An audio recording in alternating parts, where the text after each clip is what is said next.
विकसित देशों में कोई भी व्यक्ति रियल एस्टेट का दलाल बनने से पहले उसको कुछ परीक्षाएं देनी पड़ती है, कुछ आर्थिक अध्ययन करना पड़ता है, उसके बाद उसको रियल एस्टेट दलाल बनने का लाइसेंस मिलता है। उसके बाद ही वो अपने आप को रियल एस्टेट का दलाल बता सकता है। भारत जैसे विकास करते हुए देशों में गांव का कोई भी आदमी या कोई भी रियल एस्टेट का ब्रोकर बन सकता है। मैं अरविंद जैन अभ्यास करते करते एक वकील से एक प्रॉपर्टी एंड कैशिंग एक्सपर्ट बन गया। मैं करोड़पतियों को उनकी प्रॉपर्टी आमदनी 10 गुना बढ़ाने के बारे में उनको बताता हूँ। मैंने 2000 करोड़ से ज़्यादा प्रॉपर्टीज़ पर मैंने काम किया है। जब गांव में आग लगती है तो हर कोई पानी ढूंढने के लिए भागता है। उसी तरह जब किसी इलाके में प्रॉपर्टी के भाव बहुत तेज़ी से बढ़ते हैं तो गांव का हर व्यक्ति प्रॉपर्टी का दलाल बन जाता है।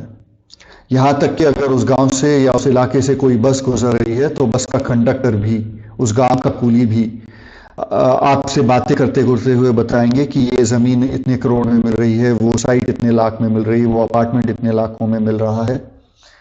और सारी रियल एस्टेट की जानकारी आपको जैसे हवा में मिल रही है, जैसे इश्क हवा में होता है तो जैसे रियल एस्टेट हवा में आ जाता है। कुछ टाइप के ब्रोकर ऐसे होते जो पहले टपोरी होते और किसी नेता के साथ वो इलेक्शन में काम करते हैं, उसको इलेक्शन में जिता देते हैं, या किसी नेता के साथ वो बहुत नज़दीक होते, घनिष्ठ होते हैं। तो ये टपोरी लोग अक्सर समझते हैं कि सारे ज़मीनें उनकी ही है और जैसा चाहे वो सौदा वो आपसे करवा सकते हैं। वो आपको 2-4 ज़मीनें दिखाकर आपसे ज़बरदस्ती कोई कोई सौदा कराने की कोशिश करेंगे। अच्छा होगा अगर आप ऐसे लोगों से के साथ न फंसे। आपकी कहानी बिना मतलब दर्दनाक हो जाएगी, बिना कुछ खाए पिए आपकी कहानी दर्दनाक हो जाएगी। ऐसे लोगों को आप सिर्फ मतलब आपको कुछ टेढ़े मेढ़े काम म्यूनसिपालिटी या पंचायत में करवाने हो तो उनके लिए ये लोग सबसे अच्छे हैं। कम से कम एडवांस दिए हुए आप उनसे ये काम करवा सकते हो। अगर आप लेन देन करना चाहते हैं, जल्दी से ज़मीन खरीदने और उसके भाव बढ़ते तुरंत बेचना चाहते हैं, तो कुछ किसान टाइप के लोग होते हैं जो खेती करते करते रियल एस्टेट के ब्रोकर बन गए हैं। और वो लोग अक्सर एक 5-6 गाँव में लगभग हर व्यक्ति को और या हर ज़मींदार को या हर ज़मीन के मालिक को चेहरे से जानते हैं या उसके नाम से जानते हैं। वैसे लोगों के साथ आप काम करें और जब भी किसी किसान को पैसों की ज़रूरत होती है, चाहे बच्चों की पढ़ाई के लिए, शादी के लिए या कुछ नया कारोबार करने के लिए, तो वो तुरंत आपके सामने उसको लेकर आ जाते हैं और आप उनसे ऐतिहासिक भाव पर उनके साथ सौदा कर सकते हैं। भविष्य के भाव पर उनसे सौदा करने की ज़रूरत नहीं है। और उनसे अगर वो आपसे जल्दी पैसा मांगेंगे, लेकिन अगर आप अच्छे वकील लगाकर उसकी तहकीकात करके आप उनसे जल्द से जल्द वो सौदा पूरा कर सकते हो और आपको ओरिजिनल चीज़ मिलेगी। क्योंकि अक्सर ऐसे लोग उस ज़मीन पर 10 साल, 20 साल पे या 50 साल तक उस पर खेती किए हुए होते हैं और एकदम ओरिजिनल माल आपको मिलेगा, ओरिजिनल ज़मीन आपको मिलेगी।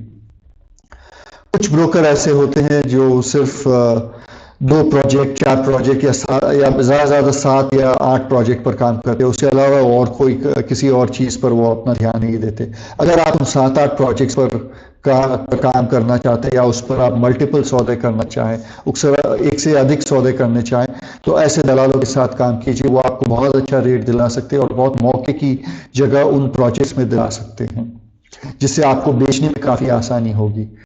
और ऐसे दलाल वापस आपको कस्टमर भी जल्दी ढूंढ के दे सकते हैं। और अगर आप अपने खुद के लिए भी खरीदना चाहते हैं तो उस टाइप के दलालों के साथ आपका काम करना बहुत अच्छा रहेगा, अगर आप अपने खुद के लिए उन प्रोजेक्ट्स में खरीदना चाहते हैं। किसी भी दलाल के साथ लंबा काम करने से पहले आप उनसे ये स्टैंडर्ड सवाल पूछ सकते हैं, आपकी कमीशन कितनी है? अगर मेरा सौदा बढ़ता गया इतने करोड़ों से बढ़ने के बाद आपकी कमीशन कितनी फ्लेक्सिबल हो जाएगी, कितनी रियायत मुझे मिलेगी?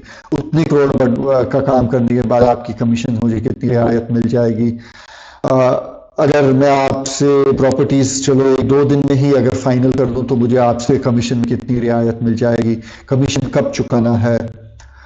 और दूसरा, अगर आपने किन किन लोगों के साथ काम किया है, उनको कैसी कैसी प्रॉपर्टीज़ दिलाई है, उनकी प्रॉपर्टीज़ में कितनी वृद्धि हुई है, उनके काम में कितनी वृद्धि हुई है, और उनसे रेफरेंस ले और उन लोगों से बात कीजिए कि ये बंदा किस टाइप का ब्रोकर है और उसकी गहराई कितनी है, उसका व्यवहार कितना अच्छा है, इसके बारे में पता लगाए। बाद में ही किसी के साथ काम कीजिए और अधिक जानकारी लेने के बाद ही किसी ब्रोकर के साथ आप प्रॉपर्टी देखनी चाहिए। और अभी तो लगभग चीज़ें इंटरनेट पर आ रही है, जितनी भी प्रॉपर्टीज़ भाड़े पे आ रही है, जितनी भी प्रॉपर्टी सेल पर आई, लगभग किसी न किसी व्हाट्सएप ग्रुप में आपको मिल जाती है या किसी इंटरनेट पे मिल जाती है, मैजिक ब्रिक्स या 99 एकर्स पे मिल जाती है। इसके बाद भी अगर आपको उससे भी गहराई में आपको उतरना है, उससे भी डीप में अगर आपको उतरना है, तब भी आपको ब्रोकर के साथ काम करने की ज़रूरत पड़ती है। ब्रोकर्स का रोल धीरे धीरे कम हो रहा है, लेकिन ब्रोकर्स का रोल जहाँ कम हो रहा है उन सौदों में उनका रोल काफ़ी बड़ा भी हो रहा है। और आगे चलते हुए ब्रोकर्स की क्वालिटी काफ़ी अच्छी होने वाली है। बहुत से ऑनलाइन कोर्सेज आ गए रियल एस्टेट ब्रोकर्स के संबंध में, और वो काफ़ी अच्छी ट्रेनिंग लेके मार्केट में आ रहे हैं और उनको आपके साथ दिमाग में खेलने के लिए काफ़ी अच्छे अच्छे लोग उनको ट्रेन कर रहे हैं। इसलिए ब्रोकर्स के साथ कभी कभी समझना चाहिए वो कहीं आपके दिमाग के साथ में नहीं खेल रहे हो। और आपसे अलविदा लेने से पहले कुछ ऑनलाइन बातों के बारे में आपको बताऊंगा जिनसे आपको काफ़ी फ़ायदा हो सकता है। प्रॉपर्टी एस क्लब चैनल, इस चैनल को सब्सक्राइब कर लीजिए, इसके वीडियो से आपको काफ़ी फ़ायदा होगा। नंबर 2, अगर आप रियल एस्टेट प्रॉपर्टीज़ ढूंढने में आपको दिक्कत हो रही है और दूर दूर जाने में, अलग अलग टाइप के लोगों से मिलने में, अक्सर आपको कोई छुड़ाना चाहता है और लोग आपके दिमाग को घुमा सकते हैं, लेकिन अगर आप किसी ग्रुप में जुड़ जाए जहां आपको अच्छे लोग मिले तो आप आपस में बातचीत कर सकते हैं, एक दूसरे के साथ को मशवरा दे सकते हैं, दूसरों से मशवरा ले सकते हैं, एक दूसरों को राह दिखा सकते हैं और उनसे रास्ता पूछ सकते हैं। तो ये काम करने में आपको बहुत मज़ा आएगा और आपकी प्रॉपर्टी ढूंढने का टाइम बहुत बच जाएगा। प्रॉपर्टी एस क्लब का लिंक मैंने नीचे दिया है, उसे क्लिक करके आप इस ग्रुप में भर्ती हो सकते हो। अगर आप प्रॉपर्टीज में बहुत लंबा पैसा डालना चाहते हो और बिना टेंशन लिए अगर आप कमाई करना चाहते हो तो एक वेबिनार का लिंक मैंने नीचे दिया है, उसे क्लिक करके आप रजिस्टर कर लीजिए। उस वेबिनार में मैं आपको मिलने वाला हूँ। अगर कुछ कोर्सेज करना चाहते हैं प्रॉपर्टीज़ की आमदनी बढ़ाने के बारे में या अपनी पूंजी बढ़ाने के बारे में, तो उसके लिंक्स नीचे दिए हुए हैं, उसमें भर्ती हो जाए और जल्दी से पूरा कर ले। प्रॉपर्टीज़ बढ़ाने के बारे में, पूंजी बढ़ाने के बारे में कुछ किताबें पढ़ना चाहते हैं तो उसका लिंक्स मैंने नीचे दिया हुआ है, उसे डाउनलोड कर लीजिए और जल्दी से पढ़ लीजिए। इस वीडियोस को अपने दोस्तों के साथ शेयर कीजिए और मुझे अच्छा लगेगा और उनकी भी प्रॉपर्टीज़ की आमदनी में वृद्धि हो, उनकी पूंजी में वृद्धि हो, तो मुझे बहुत खुशी होगी।